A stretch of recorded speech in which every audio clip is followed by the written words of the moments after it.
आज दिनांक है 14/1/2026। हमारे देश विदेश से सुनने वाले सभी बच्चों, हमारे प्यारे बच्चों को एसीएस सेंटर की तरफ से मकर संक्रांति की शुभकामनाएं।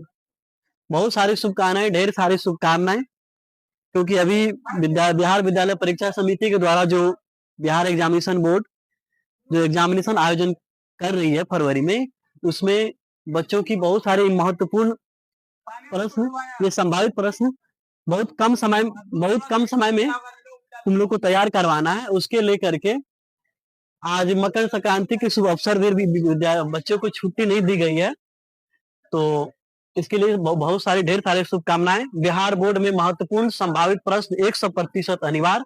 आज क्लास 9 का विषय है सिविक्स, राजनीतिक शास्त्र। टॉपिक्स है लोकतंत्र में निर्णय लेने वाली संस्थाएं। तो कल हम लोग बताए थे कि पढ़ेंगे हम लोग लोकतंत्र में निर्णय लेने वाली संस्थाएं। तो हमारे यहाँ जितनी बहुत सारी संस्थाएं हैं, जिसमें से तीन मुख्य संस्थाएं हैं जो सरकार को निर्णय लेने का संपूर्ण अधिकार होते हैं। तो इससे पहले कुछ मोटिवेशनल शायरी सुनाएंगे। काम ऐसा करो कि एक पहचान बन जाए, काम ऐसा करो कि एक पहचान बन जाए, हर एक कदम ऐसा चलो कि निशान बन जाए, हर एक कदम ऐसा चलो कि निशान बन जाए, निशान बन जाए।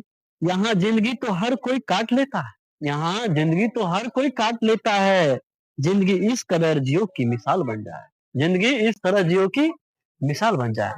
आज एसीएस सेंटर मकर संक्रांति की बच्चे पूरे देश विदेश के बच्चों को ढेर सारी शुभकामनाएं।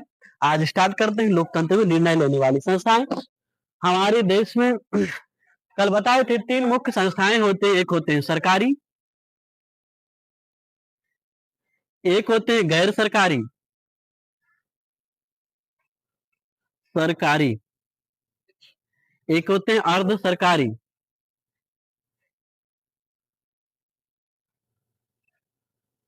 ठीक, सरकारी में आ जाता है कार्यपालिका, कार्यपालिका, विधायिका, विधायिका और न्यायपालिका, पालिका। ये 3 मुख्य संस्थाएं जो है हमारे देश में, ये संवैधानिक संस्थाएं हैं। क्या है ये? संवैधानिक संस्थाएं। इसी पर हमारा देश चलता है, हमारा देश जो है इसी पे चलता है, ये संवैधानिक है। ठीक है। तो कार्यपालिका में कल बताए थे, कार्यपालिका में कौन कौन आते हैं जो हमारे देश में जो कानून है, जैसे भारत के संविधान में कितने अनुच्छेद है? 395 अनुच्छेद है, 8 अनुसूची है और 22 भाग है मूल संविधान में। तो कार्यपालिका जितने हमारे संविधान में हमारे अधिकार के बारे में चर्चा किया है, उसको पालन करवाती है। ये क्या करती है? ये कानून को पालन करवाना, कानून को पालन करवाती है, करवाना। विधायिका का काम क्या है? कानून बनाना, कानून बनाना। कानून कहाँ बनाएगा बच्चों? संसद में, भारतीय संसद। भारतीय संसद कहाँ है? दिल्ली में। कहाँ है?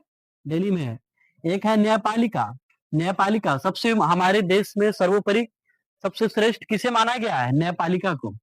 न्यायपालिका ही मात्र एक ऐसी संस्थाएं हैं जिस पर लोग 100% विश्वास करते हैं, क्योंकि ये हमें क्या करते हैं? न्याय देने का काम करते हैं।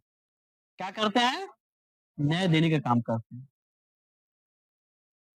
न्याय देने का काम करते हैं। सबसे मुख्य जो है हमारे न्यायपालिका जो न्यायपालिका की जो संस्थाएं हैं मुख्य क्या है? सुप्रीम कोर्ट,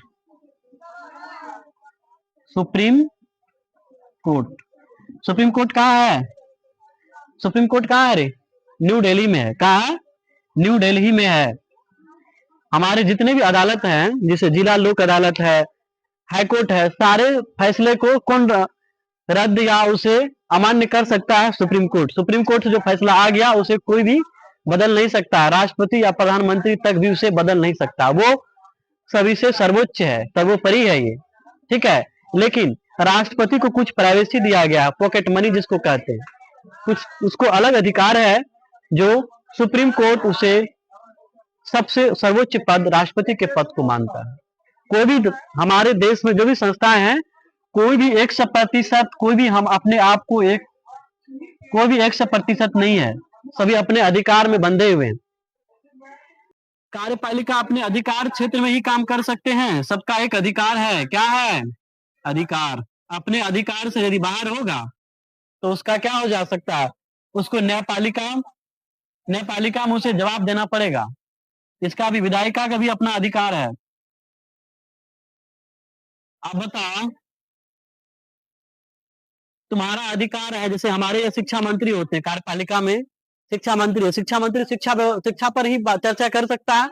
वो कहेगा विदेश विदेश सेवा से कोई संबंधित जानकारी लेनी होगी तो क्या वो जानकारी देंगे? नहीं देंगे।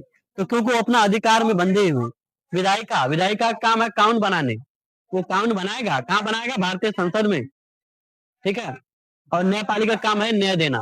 तो इसी प्रकार के हमारे ये संस्थाएं हैं जो पूरी तरह से संवैधानिक है। जब हमारे देश का संविधान लागू हुआ, जब हमारे देश का संविधान बना था, तो उस समय इस हमारे देश चलेगा कैसे, हमारे देश का विकास कैसे होगा, डेवलपमेंट कैसे होगा, इसी लेकर के इसे विशेष रूप से भारतीय संविधान मूल संविधान में से चर्चा किया गया। ठीक है। एक बताए थे गैर सरकारी में कल बताए थे। एक है मानवाधिकार आयोग, राष्ट्रीय मानवाधिकार आयोग, राष्ट्रीय मानवाधिकार आयोग, मानवाधिकार आयोग। और उसके बाद क्या है? सूचना आयोग, सूचना आयोग, राष्ट्रीय महिला आयोग, राष्ट्रीय महिला आयोग, आयोग, बाल विकास, बाल अधिकार अधिकार विकास आयोग, आयोग। ये जो है गैर सरकारी है। जब हमारा संविधान बन रहा था तो इस संविधान में इस चीज का चर्चा नहीं किया गया था।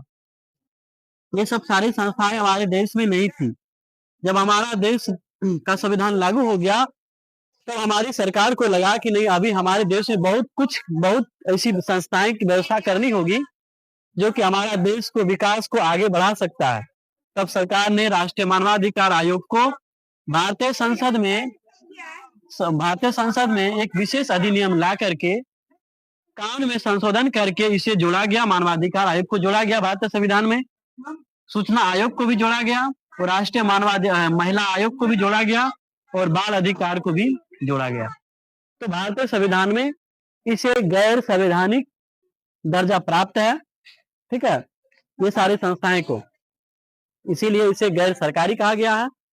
सबको एक अपने दायरे में रह करके अपना कानून बनाना, उसे देश को डेवलपमेंट में आगे बढ़ाने का काम करती है।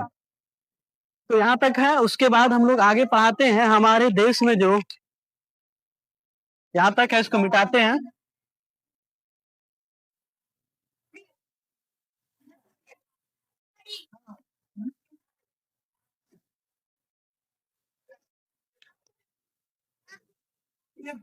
लोकतंत्र में निर्णय लेने वाली संस्थाएं जो है हमारे देश में, 3 प्रकार की संस्थाएं जो कानून बनाती है।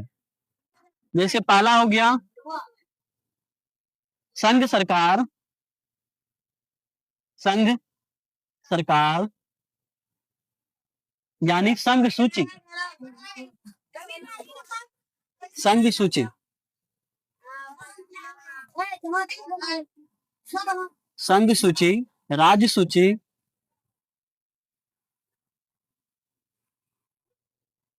तीसरा हो गया समवर्ती सूची, सूची। ये हमारी संस्थाएं हैं जो हमारे देश में कानून बनाती है। ये तीनों संस्थाएं देश में क्या करती है? कानून बनाती। कानून बनाएगी कहाँ? भारतीय संसद में। तो संघ सूची पे कानून कौन बनाएगा? संघ सरकार यानी केंद्र सरकार, केंद्र सरकार। राज्य सूची में कानून कौन बनाएंगे? राज्य सरकार।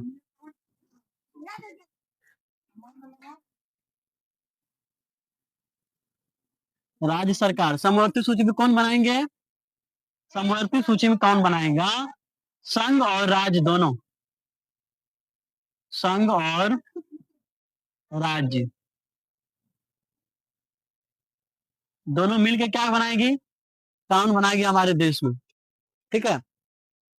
संघ सूची में जो विषय है, विषय टोटल कितने विषय पे कानून बनाएगी? 100 पर 100 विषय पे, विषय 100 पे कानून बनाएगी। इसको कितने विषय पे कानून बनाने का अधिकार है राज्य सूची में? राज्य सूची में विषय है 57, 57 विषय है। और समवर्ती सूची में विषय कितने हैं? विषय है टोटल 67। इतने सारे विषय पे सभी को कानून बनाने का अधिकार है। ठीक है। तो मान के चलो जब हमारे देश में कानून बन गया, जब कानून बनेगा, राज्य सरकार भी ने कानून बना लिया और केंद्र सरकार भी कानून बना लिया। ठीक है। तो मान के चलो, तो संघ संघ सूची में क्या क्या है? संघ सूची में, संघ सूची में विषय क्या क्या है? विषय तुम्हारा हो जाएगा भारतीय रेल, रेल, और क्या हो गया? चाइना,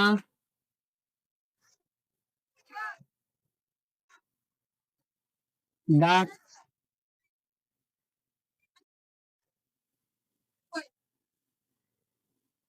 वित्त, ये सारे विषय है। इसके अलावा भी बहुत सारे विषय है। इस विषय पे कानून बनाएंगे संघ सूची में, संघ सरकार। राज्य सूची में, राज्य सूची में विषय है पुलिस,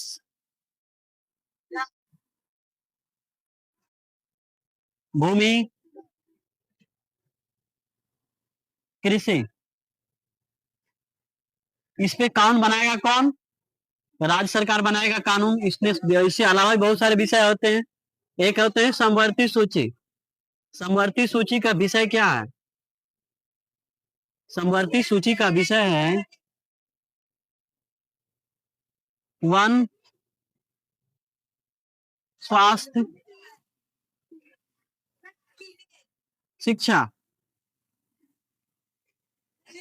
ये सारे विषय जो है इसमें समवर्ती सूची पे इस पे कानून बनेगा। यदि वे मानो शिक्षा पे कानून, बिहार सरकार जैसे है कि यहाँ पे शिक्षा पे कानून बनाया, बिहार में एक स्पेशल कोई शिक्षा है, इसी पर केंद्र सरकार भी संघ सूची से कानून बना लिया। सेम टू सेम दोनों एक ही कानून है। तो बिहार सरकार के द्वारा जो कानून बनाया गया है वो ऑलरेडी क्या हो जाएगा? अमान्य हो जाएगा। क्या होगा? अमान्य, अमान्य हो जाएगा। समझा कि नहीं? यदि जो राज्य सरकार कानून बना लिया शिक्षा पे, और उसी कानून पे सेम टू सेम कानून केंद्र सरकार की कानून है, तो राज्य सरकार का कानून क्या हो जाएगा? अमान्य हो जाएगा, स्वतः समाप्त हो जाएगी। तो किसका कानून एक्टिव रहेगा? केंद्र सरकार का। ठीक है।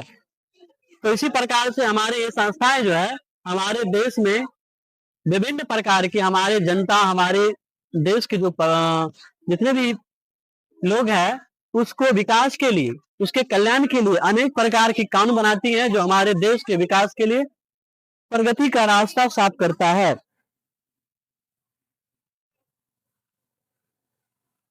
देखो, एक इम्पोर्टेंट क्वेश्चन है, इसको तुम लोग को गौर करना चाहिए।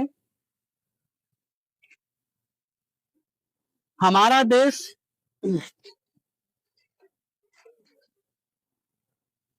हमारे देश में हमेशा हमेशा प्रधानमंत्री केंद्र में कौन होते हैं? केंद्र में होते हैं केंद्र सरकार, जिसको बोलते हैं प्रधानमंत्री। राज्य में क्या होते हैं? राज्य में होते हैं मुख्यमंत्री, मुख्यमंत्री। केंद्र सरकार के पास हमेशा, प्रधानमंत्री के पास एक पद, हमेशा उसके पास ही वो पद रहता है, उस पद का नाम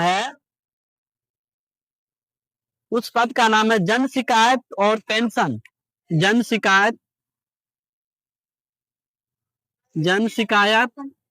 और पेंशन। जिस प्रकार से केंद्र सरकार के पास ये पद हमेशा रहता है, जन शिकायत और पेंशन, उसी प्रकार से बिहार जैसे प्रत्येक राज्य में जो मुख्यमंत्री होते हैं, ये पद हमेशा मुख्यमंत्री या प्रधानमंत्री के पास ही रहते हैं, जन शिकायत और पेंशन। ठीक है, तो ये पद हमेशा रहते। कहेगा ये पद सृजन कब किया गया था? कहेगा ये जो पद है जन शिकायत और पेंशन, इसका सृजन कब किया गया था? सृजन, तो सृजन के बारे में बोलना है 13 अगस्त 1990। कब किया गया था सृजन? 13 अगस्त 1990 से ये पद हमेशा केंद्र सरकार और राज्य सरकार के पास ही रहते हैं। पेंशन मतलब समझ रहा है? पेंशन क्या होता है? अभी मिलता है ना, जितने शिक्षक है, आर्मी है, सरकारी बॉडी जो भी है, जो सरकार के अंडर में काम करते हैं, तो उसको पेंशन की व्यवस्था, उसको जीविकोपार्जन के लिए उसे पेंशन देती है सरकार। तो उस मंत्रालय, वो मंत्रालय जो होता है पेंशन मंत्रालय, किसके पास होते हैं? प्रधानमंत्री और मुख्यमंत्री के पास होते हैं। ठीक है, तो आगे हम लोग जब पढ़ेंगे,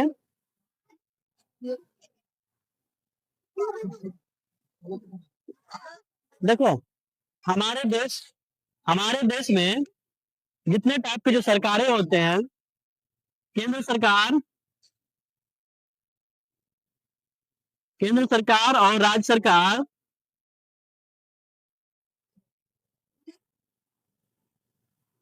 तो इसमें विभिन्न प्रकार के मंत्री होते हैं। क्या होते हैं? मंत्री।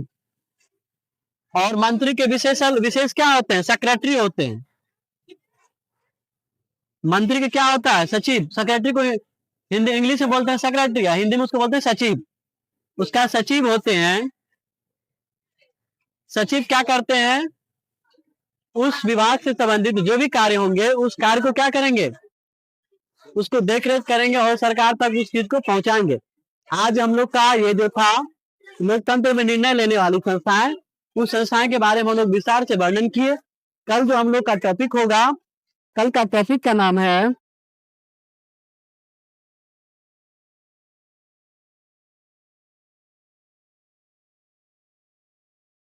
राष्ट्रपति का निर्वाचन।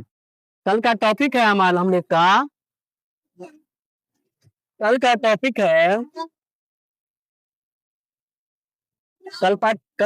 है राष्ट्रपति का निर्वाचन। राष्ट्रपति का निर्वाचन। तो राष्ट्रपति का निर्वाचन कैसे किया जाता है? उसकी आयु सीमा क्या है? उसकी योग्यता क्या है कि नहीं? राष्ट्रपति का प्रॉफिट मनी क्या होता है? विशेषाधिकार क्या है? कल इसके बारे में हम लोग विशेष से चर्चा करेंगे। ठीक है, तो कल तुम लोग को सबको पढ़ के आना है। इसके लिए थैंक यू। मकर संक्रांति के अवसर पर हमारे देश विदेश के सभी भाई बहनों